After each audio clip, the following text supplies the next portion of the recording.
Welcome to the Flowering Daydream podcast, where daydreams become reality. I'm your host, Charlene Windus, and today I'd like to explore Clairempathy and Clairsentience with you.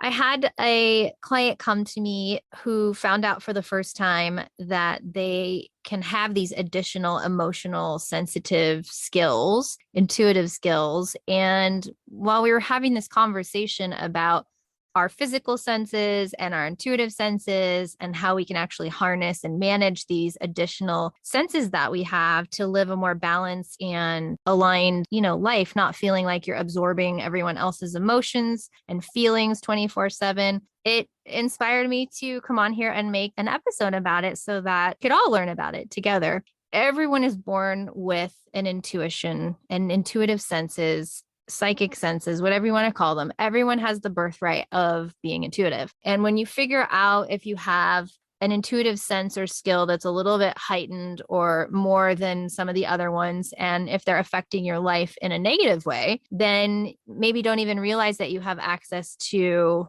learning more about yourself and that it's not just something that you have to deal with. And so I'm hoping that this episode reaches you and speaks to you if you're one of those people that is struggling with, feeling the emotions and the feelings all the time. And this is not like an excuse or a reason to block out feelings or not deal with things or anything like that. I'm talking about the people who are dealing with this 24/7 because they're absorbing everything like a sponge and they're sensing into other people's feelings and emotions, and they may not even realize it, and it's affecting their emotions and their feelings, and it's hard to discern and decipher what's what and who's who. So that's what Clairempathy and Clairsentience is. So we're going to dive into that today. But before I do that, I did want to mention, if you were one of the few people that got to listen to the last uploaded incorrect published episode, I hope it was as entertaining for you as it was for me. I happened to be in Iceland when that released, and I somehow uploaded a very rough draft with no edits of just me talking to myself, going on and on with a bunch of pauses and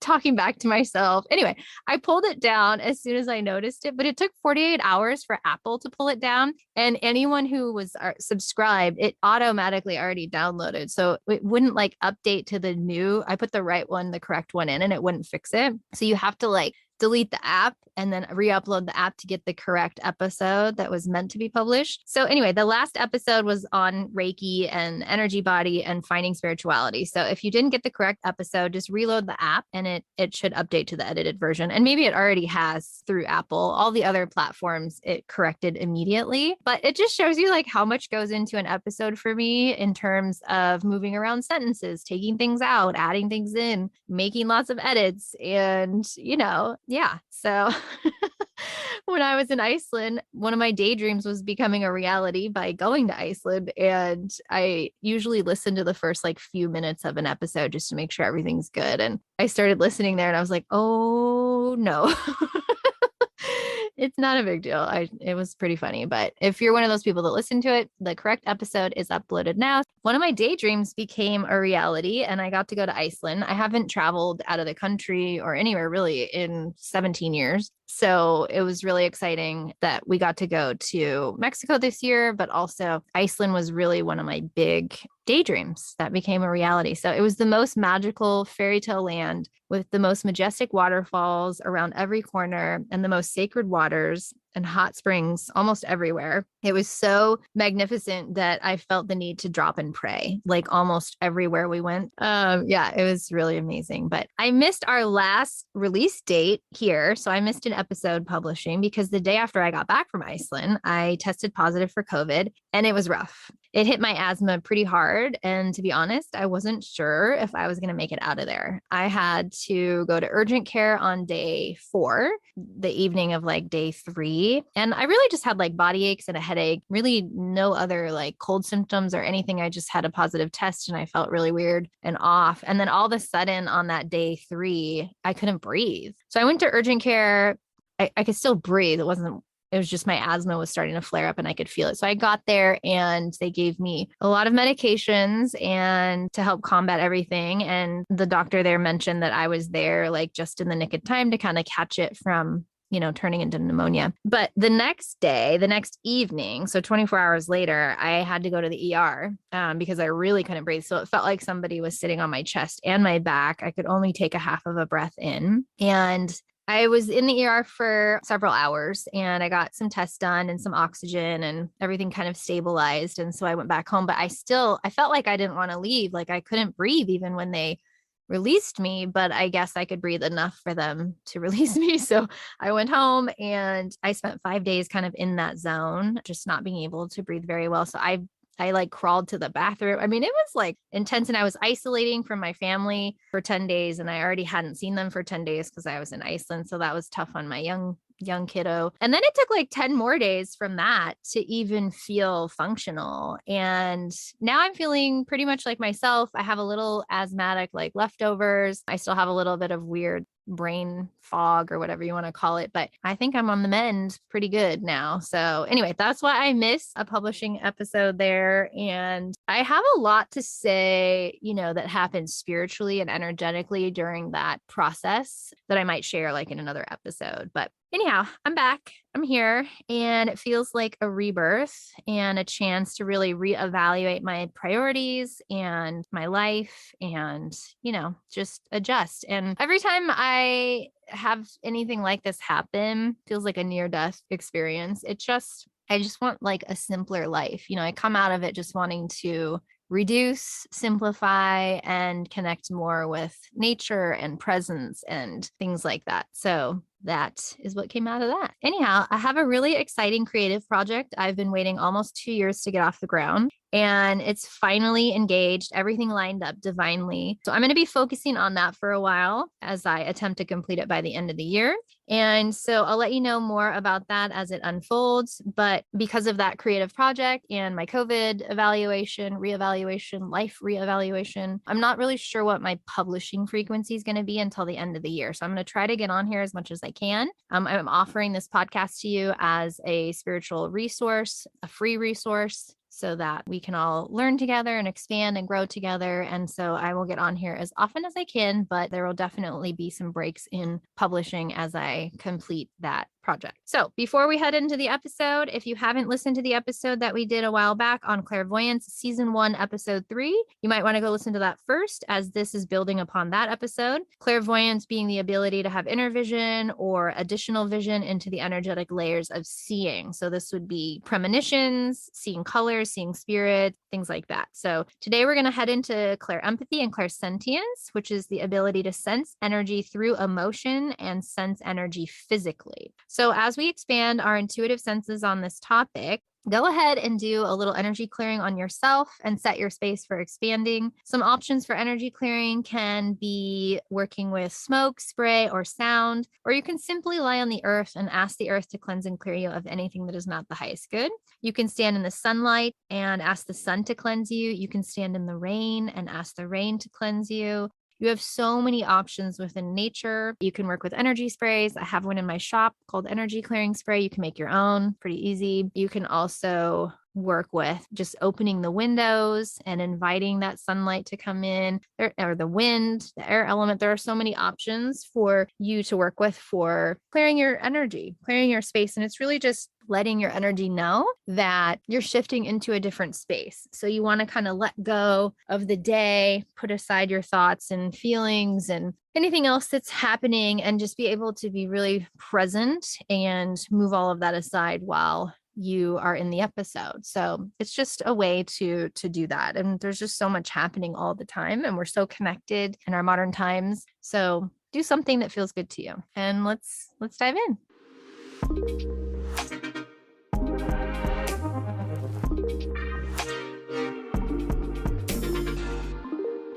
So Clair, meaning clear. I call them the Clair senses because they're easy to understand, and more people are learning about the Clair senses. They can be called the intuitive senses, the psychic senses, intuition. There are lots of different ways to describe this, but you can call it whatever's comfortable to you.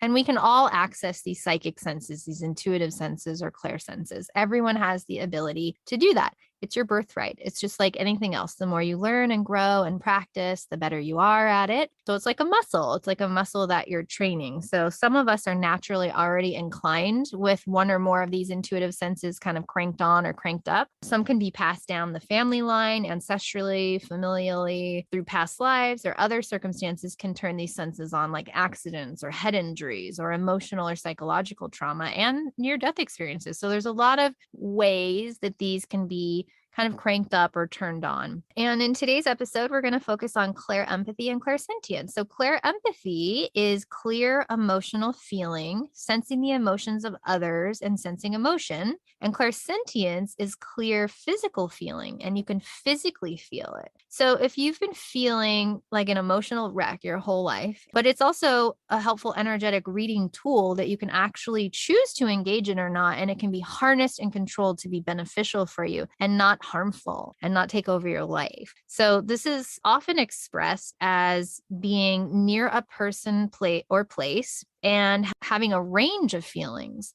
So if you're having lunch with someone and they're sad, you may feel their sadness or their excitement or their anger. And then there's the energy of a place that can come through the same way as well. Your body can respond with headaches, nausea, anxiety, or even vomit for some people. I knew someone that after working on a client would sometimes throw up because there was a transference of energy physically. So if you're having physical or mental regularity with this, then it's good to see your doctor to eliminate anything else that might be contributing first to ensure that you're healthy, and what's remaining is actually energetic or spiritual. So we need to be one foot in the practical, one foot in the spiritual, both worlds at all times to be in balance. So we don't want to ignore things about our body and assume that we can just take care of it spiritually, because that's not really the case. We need to do both. We need to take the actions physically, and we need to work on the actions spiritually and energetically. So as a practitioner, I freaked out in the beginning of my practice because I could feel the energy of an illness or a disease, and I didn't understand what was happening. So I would be working on a client and I would be feeling, whatever was happening to them in my body. And it was really disorienting. So it's helpful to know that this can be normal, all of it. And with practice and patience, you can turn it off, you can turn it down, you can harness it, and you can develop it. So sometimes you may just have the clairempathy or just the clairsentience. It's not necessarily that you always have both, although it seems more common that when one's turned on, the other one is turned on as well. So for the clairsentience and the clear physical feeling, you're physically feeling physical sensations like nausea, anxiety, vomiting, dry throat. You might have these sensations throughout your body. And with clairempathy, you're feeling the emotions, you're feeling how people are feeling emotionally, and that can kind of take over your body. And there can also be transference of energy where you take that energy on and then you go home and you're like, I know this isn't mine, but why am I so upset? Or why am I so this? And so it's about really diving in and getting to know yourself, spending more time with yourself, understanding that there's a difference between transference and feeling other people's feelings or the feelings of someone's space or a place, and then your own, and then being able to dive in and really discern and separate so that you can, work with yourself and your own emotions and be able to separate that. And as a practitioner or somebody working with energy, it's helpful to be able to really discern that too, so that you're able to separate that when you're doing your work. So if you're a practitioner out there and you're experiencing a range of sensations when you're working on someone, sometimes that's how it's happening for you, as long as afterwards you feel completely fine and normal and stabilized, you're not taking on any of that energy. It's a preference really too, as to like how we work with this as a practitioner. So there's a difference between, having these feelings and sensations walking through life, not as a healing arts practitioner or spiritual practitioner of some sorts, and then actually being a practitioner and having these sensations. So I might have an episode where I dive into the practitioner side of it a little bit more later, but I want to just talk about it in general today. So the first thing to realize is that we have free will and complete sovereignty over our mind, body, and spirit. So when you feel emotions or physical sensations, the first question to ask yourself is, are these mine or someone else's? Because 75% of the time, if you're one of these people with these senses really cranked up high, it's going to be someone else's. It's going to be someone else's energy. So how do we determine the answer? The first question we need to know is what our body's yes, no response is. So we can ask an internal question spiritually or energetically and get an answer ourselves through our body's sensations and how it behaves. Your body is an antenna, like a pendulum. So when your shoes and socks are off and your feet are on the ground and you're connected to the earth's natural bioelectric field, you can do this without socks and shoes on too, once you've experienced it and feel good about accessing your own internal wisdom. But I would recommend trying this first with your shoes and socks off. So you need your shoes and socks off. You want to close your eyes and take a deep breath and really relax and stand up straight. So you're standing up straight, you're relaxed, dropping your shoulders, taking a couple breaths, really releasing and coming into the presence, and you're tuning into your body. And so you're going to ask yourself a question that you 100% know the answer is yes to. So your body will naturally begin to lean forward or sway forward to answer a yes. It will sway backwards for a no, and it will stay kind of neutral or upright if the answer is, I don't know, maybe, or you don't need to know. And you can ask yourself multiple yes questions to kind of see, and you really just need to be relaxed as much as you can and loosen your body while standing with your shoes and socks off to really get into this energy. And then you want to ask yourself a question that you know the answer is no to, like a definitive no. And you can ask more than one for that too. And notice how your body will kind of lean back a little bit for no. So once you've asked multiple questions, like you can start with your age, like, am I this age? Is this my name? Do I live here? And those can be your yes questions that you know. And then you can make it up, make up something that's not true and notice how your body moves to the back for no. So really get comfortable with that yes, no response. And you might even be able to sense other things in your body, anything like your teeth might feel different, your eyes might flutter, your heart might feel different, your chest, like you can pay attention to what the other things are that are going on in your body for your yes and no response. But mainly you're looking for the lean forward and the lean backward as your yes and as your no. And now that you have that response, you can practice that or pause this or do whatever you need to do. But now that you have that response, you'll be able to ask the questions about whose emotional, physical energy is yours and if it's not yours. And if you're well-versed in pendulum use, you can use your pendulum as well. But now you have a tool. You have a tool that doesn't cost anything. It's your body. Your body's the tool. So now you can ask yourself each time you have sensations, is this mine or is this someone else's? So if it's someone else's energy, which might be the majority of the time if your clairsenses are turned up in this way, but you can choose to engage with it or not, unless you're intending to engage with it for some sort of purpose, like a clinical purpose, or you're working on a client or something like that. This is your body and your time. And I don't know why anyone would want their body to be distracted and using up its own energy without purpose. So think about it that way. So then you claim your energy, then you claim your purpose, then you claim your space. So this is just kind of part of normal energetic hygiene. And what you can do is you can say something along the lines of, and this is after you figured out that it's not yours, I dismiss any and all energy that's not mine, and I send it back to its rightful owner or to the earth to be recycled. You don't have to engage with it if you don't want to. And I like to say that 2-part sentence where I send it back or I send it to the earth, because sometimes it won't go back. So sometimes energy leaves another person and doesn't want to go back and it's ready to be released or go somewhere else. And so I always like to add that second part of or back into the earth to be recycled, because energy is food for the earth and the earth will gladly take it. And then you kind of cross all your T's and dot your I's with that. Now, if you are going to engage with this Clair sense energy, you need permission. This is just like good spiritual ethics. So just because you can doesn't mean you do. And what's happening here is that many of us are not trained how to not splash our emotional energy everywhere. We're not trained in good energy hygiene. And so for people with heightened senses, this can be really intense, because you're constantly feeling that splashing of energy coming at you from all directions all the time. And it can be really overwhelming. So in addition to sending this energy back to the person in the earth, you're also going to need to spend time working on your boundaries on every level. You have one tool to dismiss the energy and to discern the energy, but then you also need to engage in your boundaries after that. So realize how open you are to other people's energies, that you're like a sponge, and practice some kind of layering up in your energy every day, physically, emotionally, mentally, and spiritually.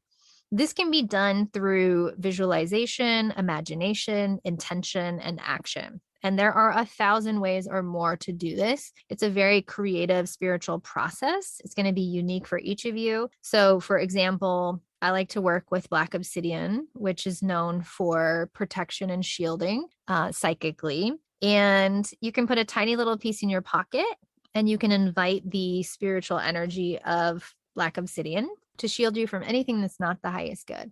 Then you can visualize the Black shield in, around, behind, under, above, and in front of your body. And you can do this with a particular kind of tree that you bond with, a plant or an herb, or even animals if you have those kinds of ally relationships. But what's most important is that you are not the one holding this shield. It will drain your energy and you can only go so far with it. You're not able to hold it 24/7, and we want it up 24/7. So what's holding the energy is the spirit or the energy of whatever you're working with.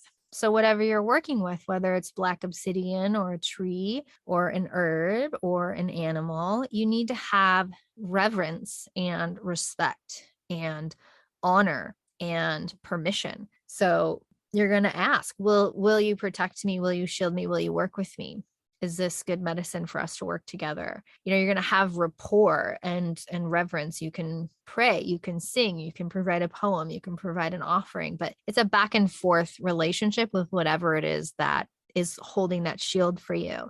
So express that gratitude. And you can even do mind generated offerings, energetic offerings. So as you're building that rapport, you're not just asking for something that you want. It's reciprocal, it's alive, there's an energy, and it's going back and forth. You can wear a talisman, an amulet, charged or enchanted jewelry or medicine bags or anything else that your tradition or culture and resonance connects with. One of my favorite books that I found early on in my development is by Bodine, maybe? Bodine. It's called The Gift. And she even mentions carrying around mini pieces of sponges in this book that you can place everywhere in your house or on your body that you clear with salt water once a week. And so I thought that was really kind of a cute visualization. So it's not just the mini sponges or the Black obsidian or whatever it is. It's a physical representation of an energetic reminder and energy. And so when we have both of those things happening, it's more powerful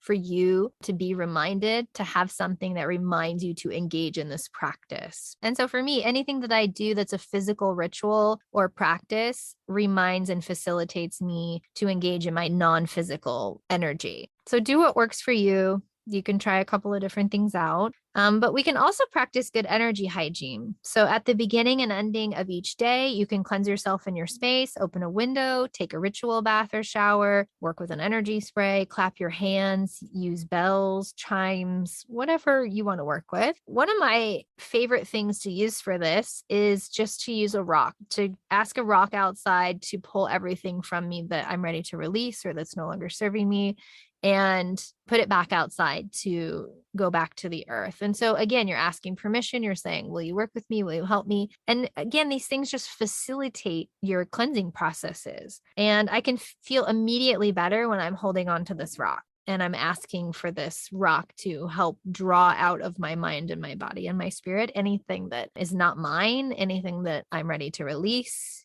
things like that. So just like we brush our teeth and wash our clothes, our soul needs cleaning and tending to as well. So just because you have this sense does not mean that you offer it up to everyone who comes along.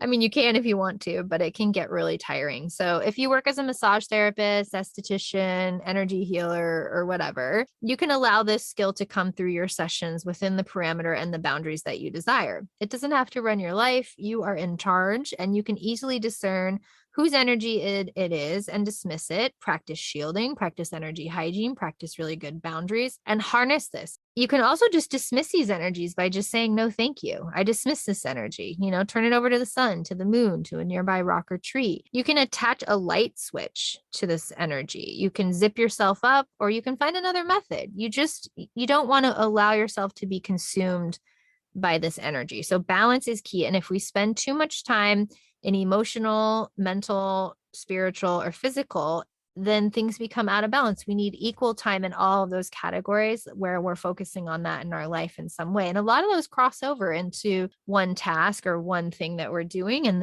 they all kind of get touched in some way. So it's not like you have to individually do it all the time, but being conscious of that helps us balance a lot better. So if the feelings that you're having are yours, okay, we've been talking a lot about what to do if they're not yours, but now if the feelings are yours, then you have the option to start talking to them. Feelings are messengers, they're communication. Give them a voice and acknowledge them. Don't suppress them or hide them or make excuses or ignore them. They will find a way to disrupt your life if you do that over time. And so when you have a proper moment to address them, you have a number of options to do this too. You can simply place your hand on the areas of your body where you feel these emotions, and you can begin to start to ask some questions. You can ground yourself, prepare yourself, create a more comfortable environment for yourself before you head into this. You can say a prayer and set a container. You can set intentions. You can set this up however you want, but you can engage with your feelings and say, how can I help you? What do you need? I hear you. I see you. I feel you. I'm listening. Maybe that's all that's needed. And then you just wait. And so you can ask questions through journaling or automatic writing if that feels more comfortable. You can ask the question and then write and just see what comes up, do a free write. If you're familiar with automatic writing, you can write the question with your dominant hand and then write the answer with your non-dominant hand and allow the emotion to speak through your non-dominant hand. You can go into meditation and ask questions. You can do a shamanic journey and ask questions. You can ask before you go to bed and see if it comes up in dream time. You can maybe approach your ancestors and ask them to bring through information. You get to decide. So I personally love communicating through oracle cards. So I'll ask the emotions and feelings the questions, and I'll draw oracle cards to interpret the answers. But the bottom line is that feelings are normal, emotions are normal, the full range is normal. None of it is bad or negative, and all of it needs equal attention. So we're not trying to get rid of grief or anger or sadness. Those are our shadow feelings. But we're trying to investigate what's going on. What are they trying to tell you? What's the communication? What's the lesson? And sometimes it's just acknowledgement. Sometimes it's not some big list of things. And I think that everyone needs a therapist if you can access one. It's such a helpful tool. It's a place where someone holds space for you and you can let go. It's a place where someone can hold you accountable. It's a place to learn tools. If you don't think you need a therapist, then you must not be human.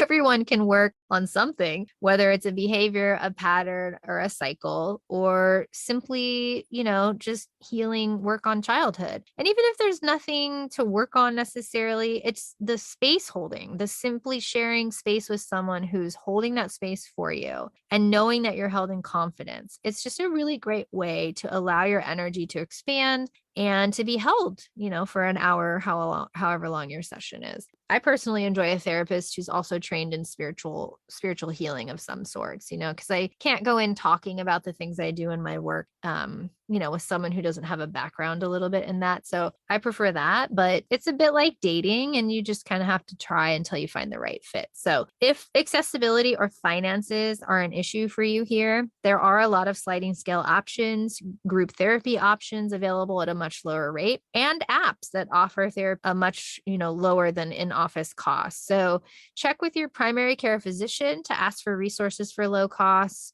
And if you have insurance, check with your insurance to find out what coverage you have and with whom. Some books that you can access that will help with therapeutic dialogue with yourself would be, this is just a book that comes up repeatedly in my community, in my student base, in my therapy group, like all these things. So, and the book is, and we've had it on the podcast or talked about it on the podcast before, but it's called The Body Keeps the Score by Bessel van der Kolk. And the other book is How to Be an Adult by David Richo, which I think that's how you say it. It's Richo, David Richo. And the other book is Growing Up Again by Connie, Dawson, and Jean Clarke. So these three books, in a nutshell, really help you with therapeutic dialogue with yourself and how to kind of work on these things on your own. But the thing with that is sometimes we need support with this stuff because it can get serious and deep, and we might need support. So you can also follow psychologists, therapists, psychiatrists on social media that you relate with. They often post a lot of free content, free resources that can be helpful and supportive. There's the app Quilt, as we mentioned in the episode with Lily Sace, is a great free resource for groups that meet up and offer support for free on the app Quilt. Therapeutic resources. As another resource, you can check out my class on Udemy,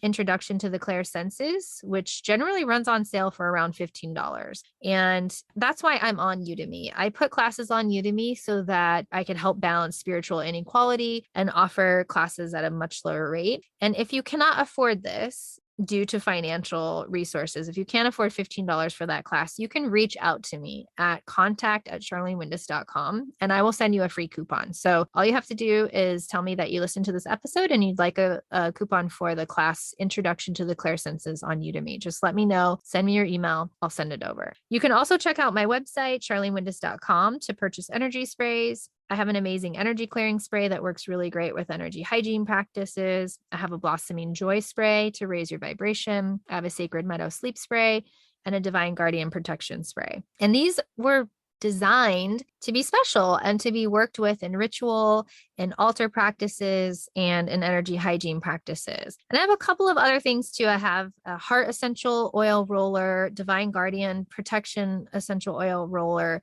and I have a couple of candles on there. You know what's so funny is I've had some people smell the candles and they're like, I don't really smell much. I work with therapeutic oils. I work with small quantities. I work with soy wax, and I do that on purpose. Fragrance, like false fragrance in typical candles, gives me headaches, gives me migraines. I don't like the false fake smell. And so the candles that I created weren't for scent. The candles that I created were for ritual and purpose and more of a sacred practice of connection. So they're not there for decoration and smell.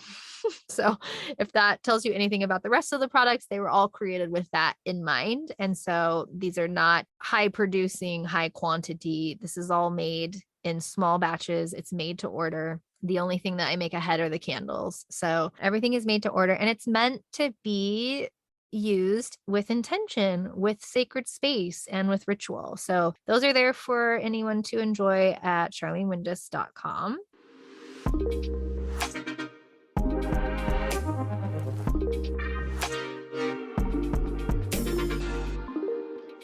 So I hope you enjoyed this episode on Clairempathy and Clairsentience. You can find me at charlenewindus.com. You can find me on Udemy and on Insight Timer.